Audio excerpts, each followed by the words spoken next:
Ok, en esta presentación pues se va a hacer un resumen de lo que se vio en los cursos que he hecho sobre Linkedata.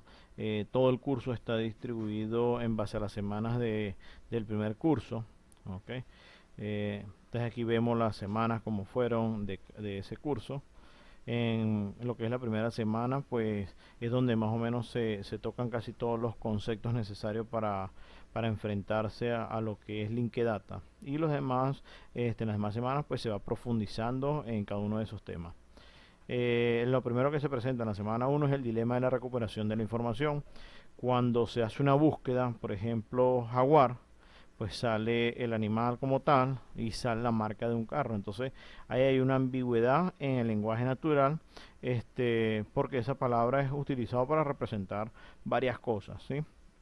A mano derecha se puede ver una búsqueda de Pluto, es Plutón en español, y en donde también hay una coincidencia, por ejemplo, eh, pues que es un personaje de Disney, que es Pluto, es un dios romano, y bueno, y así sucesivamente con otras coincidencias, hasta que finalmente pues es un planeta enano, ¿sí? Entonces es uno de los problemas que se presenta en el lenguaje natural. Otro es el conocimiento implícito. Por ejemplo, aquí sale una imagen donde Heisenberg puede esperar y hay un evento a una hora determinada, y esta imagen pues representa otra información, otro conocimiento, pero que nosotros lo asumimos en base al conocimiento que nosotros tengamos, ¿sí? Entonces, aquí se muestra que para una comunicación exitosa, pues la información debe ser transmitida correctamente, es decir, una sintaxis correcta. El significado, la semántica de la información transmitida debe presentarse correctamente para que exista la comprensión. Y la comprensión pues depende mucho del contexto, tanto del remitente como del receptor. Y por supuesto ese contexto pues también influye o depende del conocimiento que uno tenga de el mundo que nos rodea, ¿sí? Luego se presenta lo que es la representación del conocimiento.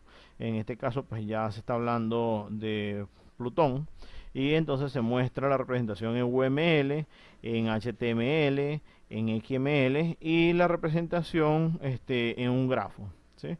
Que es la representación más normal en la parte de Linkedata, en la que vemos pues a Plutón como un sujeto, el predicado que es cuando fue descubierto, y fue descubierto en 1930, que en este caso es un valor, ¿sí? Entonces aquí podemos ver la representación en tripleta, el sujeto, la propiedad y el objeto o valor, que es literal, es una cadena. Algo muy importante en Linkedata, lo que es la URI, que es un identificador uniforme del recurso. Es una forma de asignarle una representación que identifique lo que queremos conocer. En este caso, si es Plutón, pues que esta URL que está aquí pues nos indique que esa es la representación de Plutón, ¿sí? La otra que está más abajo, pues una representación a nivel de grafo, ¿sí?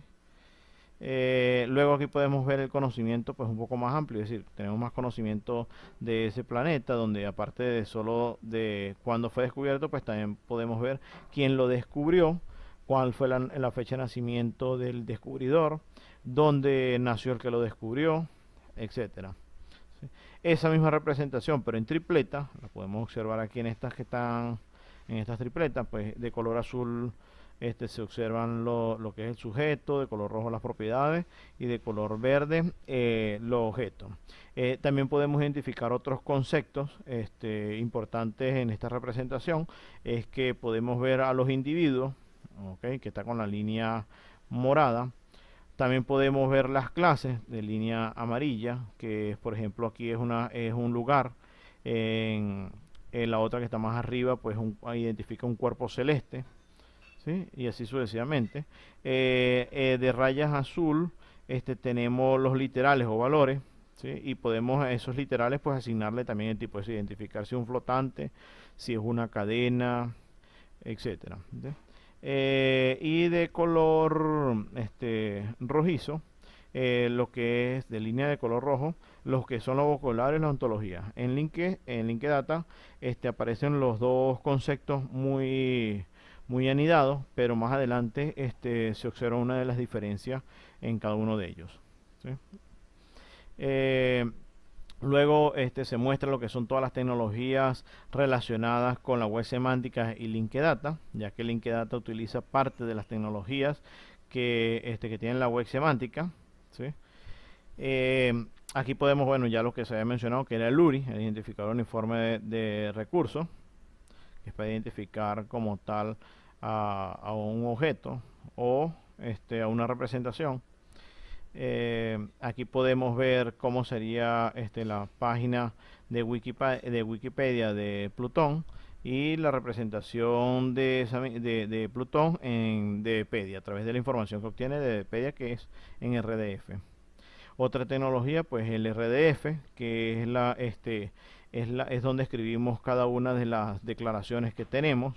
¿Sí? En este caso, pues, que Plutón es de tipo planeta. Plutón tiene un nombre que se llama Plutón, Pluto en inglés. ¿Ves? Aquí dice que es en inglés. Y bueno, esas tripletas, pues, como ya lo venía mencionando, pues, en sujeto, propiedades y objeto. Tenemos lo que es el RDFS, que es el esquema para tener, identificar el tipo de objeto, es decir, la herencia, las clases y subclases que hay allí y propiedades. Por ejemplo, aquí podemos ver un planeta es de tipo clase, un planeta es una subclase de un cuerpo celeste y así sucesivamente. Aquí se ve la representación a nivel de grafo. Tenemos también lo que es el OWL, donde es un lenguaje un poco más más avanzado, donde ya podemos agregar restricciones. En este caso, pues una persona, aquí se muestra, una persona no puede estar vivo y a la vez muerto. ¿Sí? Entonces eso es lo que tratan de representar aquí en esta regla. Luego está otra tecnología que es el SparkQL, que es el lenguaje con el que se hacen las consultas. ¿Sí? Aquí podemos ver parte del código, después más adelante se explica en detalle cada porción de este código. Otra cosa importante es la negociación de contenidos a través del protocolo HTTP. Cuando es información que es más fácil para para que una persona lo entienda, pues normalmente se hace a través de HTML, pero cuando queremos que sea más legible para una computadora, es mejor el archivo en RDF, ya que este archivo es un archivo estructurado donde mantiene información semántica del contenido que está almacenado allí. ¿Sí? Luego se habla de los principios de Linkedata, que son 4 principios para que estemos hablando de Linkedata.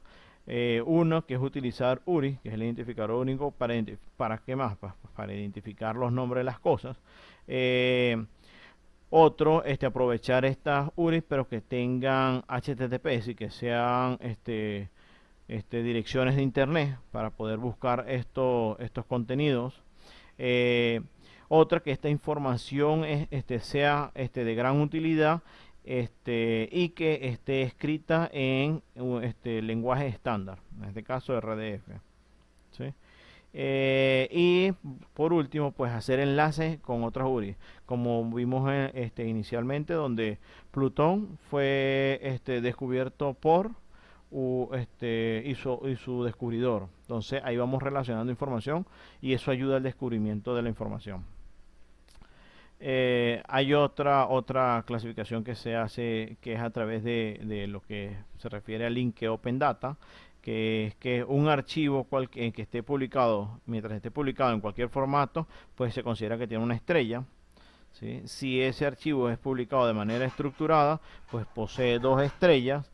Si ese archivo, aparte de ser publicado y estructurado, y está en un archivo que es no propietario, pues tiene 3 estrellas. Si luego se le agrega también lo que es el identificador, las URI, estaríamos hablando ya de uno de tipo 4 estrellas, que normalmente son los RDF. Y por último, que es cuando ya hablamos de Linkedata, que es cuando tienen las 5 estrellas porque hacemos los enlaces. ¿sí? Hay enlazados allí, archivos enlazados. Los beneficios de utilizar Linkedata, pues la página BB Music está totalmente creada a partir de la información que obtiene de fuentes Linkedata. En este caso, pues esta información se agrega dinámicamente a partir de esos datos. Viene de Wikipedia, MusicBrainz, LAS. La ventaja de esto es que no requiere hacer la técnica de screen crapping, que es extraer porciones de código de una página. Tampoco requiere utilizar una API especializada, como cuando sacamos contenido a través de la API de YouTube, de la API de Coursera y así sucesivamente cada uno de las redes o páginas que ofrecen esas API especializadas, ya que estos son comandos y cada uno son comandos específicos. Entonces ahí hay una dificultad. El otro beneficio es que todo esto está en estándares abiertos, ¿sí? Está disponible a través de HTTP y pues casi que una ventaja sumamente importante es que toda esta información está actualizada y no requiere la intervención humana, ¿sí? O manual. Okay. Luego en la semana 2 ya se empieza a profundizar en lo que es el RDF y RDFS. Una de las primeras partes pues, es mostrar lo que son los literales y los tipos de datos que hay allí. Aquí se ve un ejemplo de cómo se escribe. Por ejemplo, aquí semantic y se dice que es tipo cadena, que hay un número y se dice que es un flotante, una fecha y se identifica como fecha. Y aquí podemos ver a mano derecha todo el conjunto de posibilidades. También se habla de lo que es la serialización de los RDF, los tipos de serialización. ¿Sí? Aquí podemos ver varios. En la siguiente lámina pues vemos cómo es esa notación. RDF XML se escribe así. ¿Sí? Aquí podemos ver el sujeto, las propiedades y los objetos. Así. En N triple, ¿sí? En JSON LD, no hay que confundir JSON con JSON LD, son dos tipos de serializaciones, ¿sí? En este caso es JSON LD, Linkedata. Turtle. Otro concepto importante en RDF es la reificación, en la que la intención aquí es hacer entrelazado de declaraciones. Por ejemplo, aquí vemos una frase donde dice Sherlock Holmes supone que el jardinero ha matado al mayordomo, ¿sí? Entonces hay dos sentencias, dos declaraciones. Y aquí está la forma en que se escribe una y la otra y cómo es su representación gráfica y cómo es su representación a nivel de RDF, ¿no? Entonces aquí me representa esta línea que se mostró lo que supone Sherlock Holmes. Vemos un ejemplo de lo que es RDF, de la nomenclatura que se utiliza y cómo se arma más o menos, que es la definición de clases, la definición de propiedades, la definición de instancias. ¿Sí? En los RDF pues permite también lo que es la parte semántica, es decir, hacer deducciones. Por ejemplo, sabiendo que Plutón es un tipo planeta, un planeta es una subclase de un cuerpo celestial, celeste, es un satélite artificial, es una subpropiedad de un satélite. Entonces, si nosotros conocemos que Spooning es un satélite artificial de la Tierra, automáticamente al pasar a través de toda este conocimiento, pues podemos suponer que Spooning también es un satélite. ¿Sí? Entonces él puede deducir eso y aquí está la forma de cómo se escribe eso.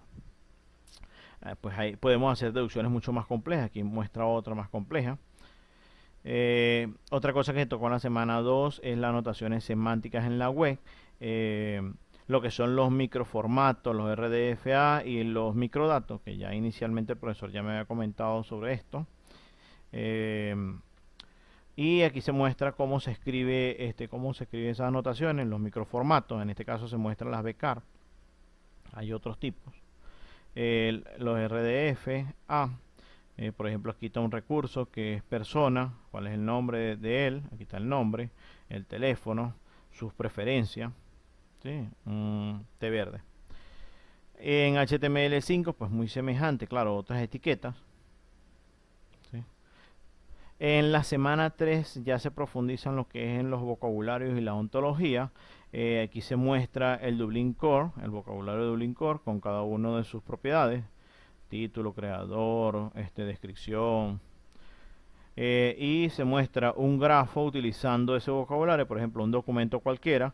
Entonces se le asigna en su propiedad que tiene un título, y el título en este caso, pues aquí es donde va el valor, el literal, pues, el valor.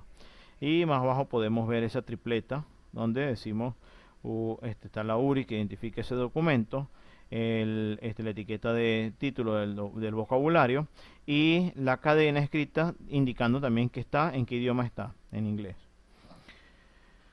Luego, también se especifica lo que es una ontología, que es una especificación explícita y formal de una conceptualización. Eh, en esto, pues, se puede ver que una persona, o puede ser mujer o puede ser hombre. Es decir, este tipo de restricciones ya se puede empezar a crear aquí en las ontologías, y muchas más complejas. Y eso es algo fundamental porque el RDF no logra hacer esto, y esto se le llama una clase disjunta, ¿sí? Es decir, que un humano no puede, o es mujer o es hombre, no es ambos. Esto no puede ser representado en RDF, y gracias a lo que es el OWL, Language, Web Ontology Language, pues se puede representar eso. Y aquí podemos ver la jerarquía de cómo ha ido evolucionando el lenguaje, ¿sí?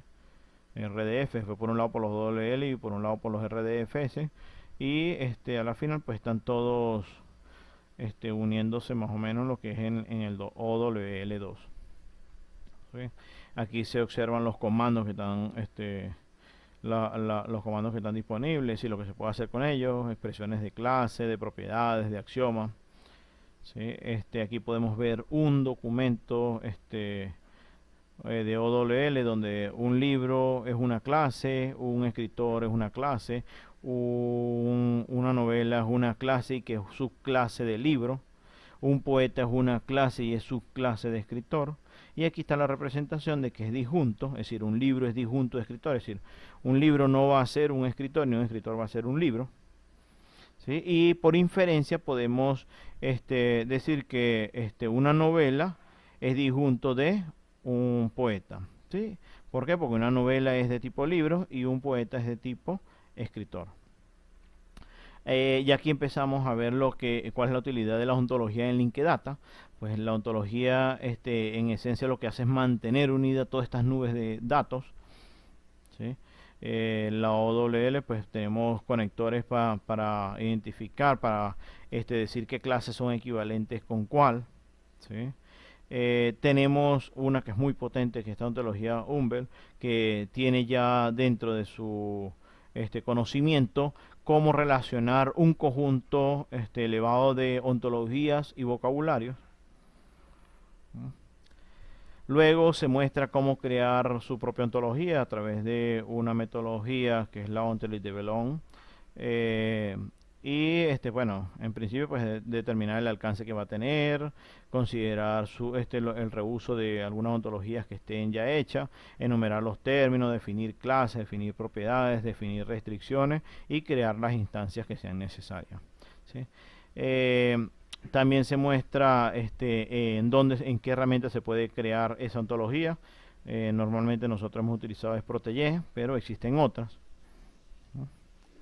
Luego en la semana 4 se profundiza en lo que es las consultas RDF con SparkQL, en donde ellos ya indican que SparkQL no solo es un lenguaje, ¿sí? Para crear las consultas, sino que también es una capa en el protocolo HTTP porque permite una comunicación, es decir, envía en HTML en una consulta solicitando un archivo y él responde con XML normalmente, ¿sí? Y luego tenemos también de que también hay una parte de lo que es el servidor, que son los SparkQL Endpoint, que es donde está la información almacenada. Y aquí podemos ver parte del lenguaje, cómo son las variables, cómo se hace una consulta y cuál es el resultado que se obtiene. Aquí podemos ver cómo una tripleta se hace el matching es decir, cómo una consulta hace el matching con todo el conocimiento que se tiene en tripleta. En este caso, esto es una variable, es decir, los países. Queremos que sean todo lo que coincida con un país, la capital y el nombre de la capital. Entonces empiezan a hacer el matching. En la primera no coincide porque lo que está preguntando es por tipo, pero en la segunda ya está coincidiendo que es capital. Entonces tenemos que el país es Venezuela con la capital Caracas. Si sigue haciendo ese matching, pues se obtiene que Alemania es la capital, es Berlín, y así sucesivamente con todo. Es decir, que esta tripleta, este patrón de tripleta, pues lo que nos da es todos los países con sus capitales. Aquí podemos ver cómo es la estructura del lenguaje. En un principio pues se especifica el espacio de nombre, que es donde se indica la ontología y los vocabularios que se van a utilizar. Luego cómo va a ser la selección de las variables, y qué es lo que qué es lo que queremos nosotros que se obtenga, si la salida, desde qué tablas, en este caso desde qué grafo, ¿okay? Y cuáles las tripletas que queremos que coincidan, ¿sí? Que es lo que queremos nosotros buscar, el patrón de coincidencia. Si uno observa, este lenguaje se parece mucho al SQL, y es porque este SparkQL está inspirado en SQL, ¿sí? Se selecciona, pero en vez de seleccionar tabla, selecciona un grafo. Tenemos operadores lógicos, operadores de comparación, operadores aritméticos, etcétera, ¿sí? Y aquí podemos ver cómo se pueden utilizar esos operadores. Por lo menos que utiliza una función que es filtrar, y se está filtrando el lenguaje donde el nombre del autor tiene que estar en inglés. Más abajo otro filtro donde las páginas tienen que ser mayor que 500. Aquí otro filtro aquí donde el título pues tiene que estar en inglés. También podemos limitar la cantidad de información obtenida. También podemos hacer subconsultas, ¿sí? En esta semana pues se hizo muchas más, se mostró muchas más operaciones, pero aquí es mostrando de manera resumida las que me pareció más importantes. También tenemos lo que es la parte del protocolo SPAR, en la que una consulta se puede hacer a través de HTTP. ¿Sí? Aquí se muestra cómo se hace, y esa respuesta, que la podemos observar aquí, en este caso la devuelve en XML, ¿sí? Donde indica su variable y cuál fue la respuesta obtenida. También tenemos lo que son los SparkQL Endpoint, que son los servidores donde se almacena la información. Aquí podemos ver un pequeño grupo de aplicaciones. Yo el que más he utilizado, el que más he leído es el OpenLink Virtuoso, pero hay muchas más. Aquí estoy mostrando la página de otro, que es el GraphDB, que es este que está aquí, ¿sí? Esto lo coloqué porque en uno de los comentarios que estábamos charlando cuando fue la exposición de este tema doctoral, era que era difícil actualizar la información. Pues si aquí observamos, tiene un comando de insertar y eliminar tripletas en el grafo, es decir, que podemos aumentar y disminuir el conocimiento que se tiene, ¿sí? En la página de OpenLink también hay una parte donde indica eso. Esta es muy potente porque el virtuoso es muy potente porque acepta él es un híbrido, acepta información que venga en base de datos, que venga a través de APIs especializadas, de archivos, ¿sí? Él hace sus propios mapping. Luego en la semana 5 se toca lo que es la parte de publicación a nivel de Linkedata. Se consideran las mejores prácticas, que hay un libro sobre eso, ¿sí? O por lo menos no es un libro, es una especificación de la W3, ¿sí?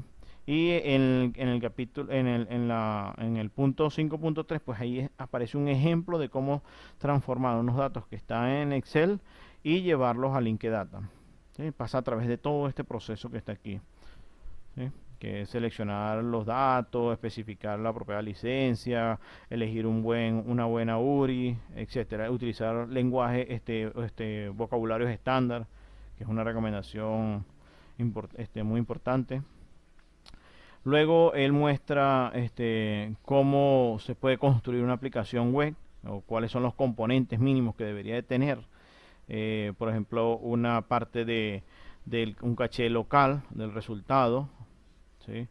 Una parte lógica donde pueda controlar todo esto que está aquí, lo que está sucediendo. Una parte para la interfaz del usuario, ¿sí? La negociación con el usuario. Una parte para integrar las datas, es decir, que venga tanto de la nube de Linkedata como de otras fuentes, ¿sí? Y la de volver a publicar conocimiento obtenido para luego volver a entrar a un ciclo. Aquí podemos ver los distintos lenguajes en los que podemos desarrollar estas aplicaciones con sus librerías, ¿sí? Si es en JavaScript, en PHP, en C numeral, en Java, en Python, ¿sí? Aquí podemos ver parte de un código en Java. Si uno detalla esto un poco, pues es como hacer una consulta a una base de datos, ¿sí? Aquí lo más importante es hacer correctamente la consulta, que tiene que ser para SparkQL. Luego se toca lo que es la parte de visualización a nivel de Linkedata. Ellos lo hacen a través de un ejemplo donde utilizan la librería de Google Chart para hacer gráficos y la información proveniente de Dbpedia a través de SparkQL. Esa información, pues ellos, bueno, aquí dice, se está buscando es el número de autores por país, ¿sí? Y entonces aquí está la consulta, hacen la consulta, eso genera un archivo, es decir, genera un archivo que es exportado en este caso a CSV y luego pues hay que transformarlo según como lo acepte la librería de Google GeoChart, porque lo que quieren es montarlo allí. Y pues aquí muestran métodos a nivel de consola en Unix, que es con seg y con AWK, ¿sí? Pero esto pudiese hacer con otro lenguaje de programación, con lenguaje de programación se puede hacer. Y finalmente el resultado, que en vez de tener nosotros los datos en texto, pues lo tenemos a nivel gráfico, ¿sí? Donde el color más intenso del verde es donde hay más personas publicando, ¿sí? Según la data que ellos obtuvieron allí. Otra parte es la parte del análisis de Linkedata, a través de Linkedata, donde esa data pues requiere de hacer un proceso de mapeo, de transformación, de minería de datos. Mucho de ese análisis se puede hacer automatizado, pero siempre hace falta la intervención humana, que es la que puede determinar si cuál es la respuesta correcta de ese análisis. Y eso va generando conocimiento, que ese conocimiento pues puede servir después de feedback. Aquí podemos ver un ejemplo donde tenemos una consulta, ¿sí? Esa consulta pues me devuelve el autor, el ranking y la cantidad de libros que han hecho. Él lo guarda en un archivo, ese archivo aprovechando la librería de R, pues le hace un análisis estadístico, media, moda, mediana, para ver qué puede sacar de allí información. También plotea la información a través de gráficos para poder nosotros entender un poco más la información. Luego en la semana 6, aquí queda ya el análisis de parte de la persona, ¿sí? De qué fue lo que se obtuvo ahí. Ya en la semana 6 los avances que hay en Linkedata. Una de los avances es la parte del Linkedata Fragment. En SparkQL Endpoint pues todo está en tiempo real, ¿sí? Entonces hay información que de repente no cambia mucho, que uno pudiese hacer un backup de eso y a trabajarlo de manera local para primero disminuir el costo del consumo del servidor, y la otra es por la velocidad del ancho de banda. El problema es que al hacer eso pues tenemos datos que son antiguos y hay que tener cuidado.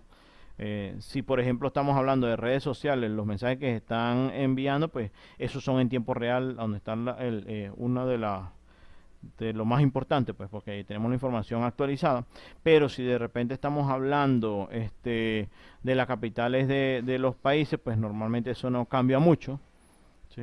Entonces, pero tenemos un punto intermedio, que es el Linkedata Fragment, que es hacer pequeñas consultas con información, con matching determinado, y ese matching me permite hacer búsquedas mucho más rápido. ¿Por qué? Porque ya tengo un conocimiento un poco más limitado, pero de un área específica, y ese matching pues lo puedo hacer constantemente.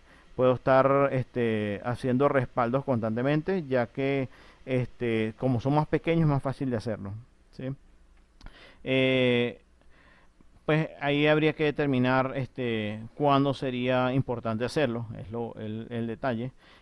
Aquí podemos ver por lo menos de Wikipedia con sus respaldos. Esta es una del 2016-4 y donde se observa su consulta. Aquí hay otra a través del link Data Fragment, donde podemos ver que él tomó una data de la de Wikipedia que tenía cierta información, ¿sí? Aquí se especifica más o menos la información que tiene. Y las consultas. Estas consultas pues se suponen que deben estar enfocadas a la información que tiene ese respaldo. Otra cosa que se toca en la semana 6 como avance, bueno, se habla un poco de metadatos y las anotaciones semánticas. Primero toca lo que es metadatos y después se habla de qué es la ventaja de la anotación semántica. Por ejemplo, los metadatos estructurados, que es lo que ya más o menos hemos estado viendo, que aquí tenemos el valor y la información que tenemos almacenada. En cambio, unos metadatos no estructurados, pues tenemos problemas porque en una imagen es difícil sacar la información. Eh, Hay que utilizar varios métodos de minería de datos, ¿sí? Igual que del texto. Luego estamos hablando de metadatos certificados y no certificados. Los certificados porque hay alguien que determina que esa información es correcta, y los no certificados porque puede venir a través, por ejemplo, de un etiquetado social donde van dándole información de del contenido que está allí. Entonces puede ser que no sea correcto lo que se está obteniendo. Cuando hablamos de metadatos semánticos, la idea aquí es, pues, normalmente se define es con ontología, porque es más entendible para las máquinas. Y aquí podemos ver un libro en el cual es representado a través de las tripletas con su ontología y vocabulario, ¿sí? Y entonces aquí comienza en que hace referencia a lo que es la notación semántica. Tenemos un libro, normalmente cuando hablamos de las tripletas tenemos el sujeto, el objeto y el predicado. ¿Qué es lo que quieren ellos agregar? Agregar otra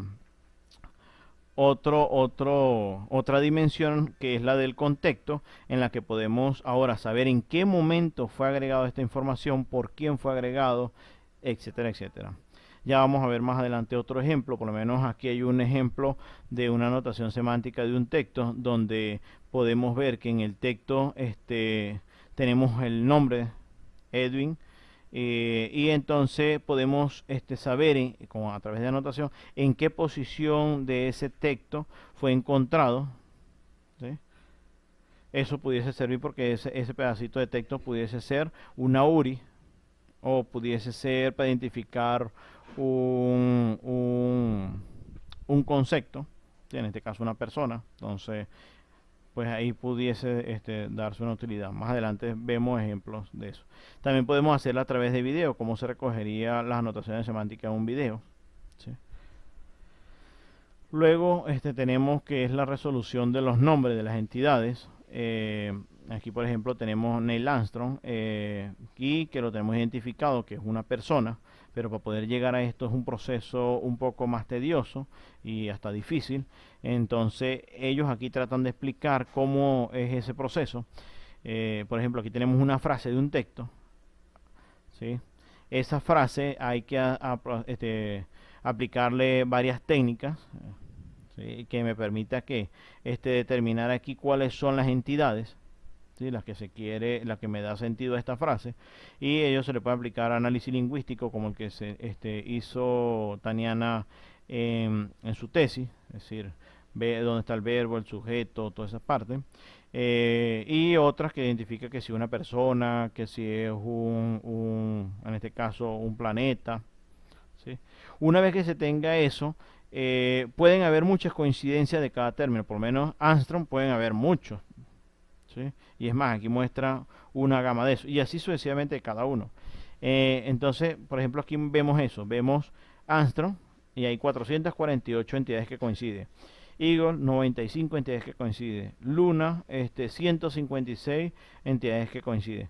¿Cómo saber de cuál es el que se está hablando? ¿Sí? Para saber cuál es el sentido de esta frase. Bueno, allí se aplican varias técnicas. Puede ser a través de estrategias lingüísticas, estrategias estadísticas, a nivel de gráficos semánticos, ¿sí? ¿Y qué es lo que se busca? Pues ver cuál es el enlace más fuerte que hay entre esos términos. ¿Sí? Aquí por lo menos vemos tres términos que ya coincidió, entonces sale que Neil Armstrong es el que más coincide con Armstrong cuando se habla de Eagle, que es un módulo lunar, y la luna como tal. ¿Sí? Entonces aquí está el conocimiento más exacto que puede ser la solución. En este caso, pues coincide. En la sección 6.4 se hace se explica en detalle cada uno de esas técnicas. Sí, bueno, como cuatro técnicas se explica de cada uno. Eh, Luego tenemos que es la búsqueda semántica, en donde se habla que la información, cómo se recuperaba a nivel clásico, como era antes, que una consulta se busca a través de un índice y ese índice pues le dice en qué archivo coincide, ¿sí? Así era en las formas clásicas. En las nuevas, a través una forma que ellos dicen o que aconseja que puede ser a través de búsquedas basadas en entidades, por lo menos Armstrong, ya saber que él es Neil Armstrong, Luna, saber de qué se habla cuando hablamos de Luna, que es un planeta, y a través de ello pues obtener más información. Puede ser por coincidencia directa de estos términos o a través de relaciones, ¿sí? Por lo menos aquí hay una relación. Neil Armstrong es un astronauta del Apolo 11 y entonces aquí podemos ver más información sobre eso. Otra cosa, otra forma de buscar que dicen ellos, basado en esas entidades, es a través de las anotaciones semánticas, que podemos tener un texto donde nosotros hacemos anotaciones y esas anotaciones, cuando uno se para sobre esa frase, pues él automáticamente puede buscar información relacionada porque ya tiene identificado las entidades que están relacionadas allí, ¿sí? De la que se habla. Otra es a través de sugerencias de esas entidades, es decir, de repente se para encima de una frase o de una palabra, se identifica la entidad y puede ofrecer otras entidades que estén relacionadas con ella. Otra búsqueda es una exploración de la información, más o menos como cuando uno busca en Wikipedia, que usted consigue una información y luego va profundizando a través de los enlaces hasta conseguir la información que se quiere. En la parte de las búsquedas exploratorias, que es más o menos lo que se hace aquí buscando la exploración de la información, ellos muestran aquí un ejemplo de búsqueda exploratoria a través de un sistema de recomendación donde sale un libro, ¿sí? Y ese libro pues quita toda la información relacionada, ¿sí? A través esta información la obtiene de Wikipedia y podemos ver toda la información que tenemos aparte del libro, sabemos quién es el autor y podemos ver contenidos, otros libros que uno pudiese estar interesado en leer, ¿sí? Otra es de repente de ese libro tenemos el autor y quién ha influenciado a ese autor y por lo tanto también pudiésemos obtener libros que de repente como fue influencia de él pues que nos llamaría la atención. Aquí muestra un ejemplo de eso, una consulta donde trata de buscar o de ofrecer libros recomendados según el libro que estamos buscando, en este caso el libro de la Tierra a la Luna. Y entonces en ese libro pues él hace una consulta basada en ese libro y crea una categoría de las recomendaciones. Y estas recomendaciones, recomienda un contenido. ¿Cómo lo recomienda? Lo recomienda haciendo un conteo de las veces que aparece cada libro en las categorías que tienen relación con este libro.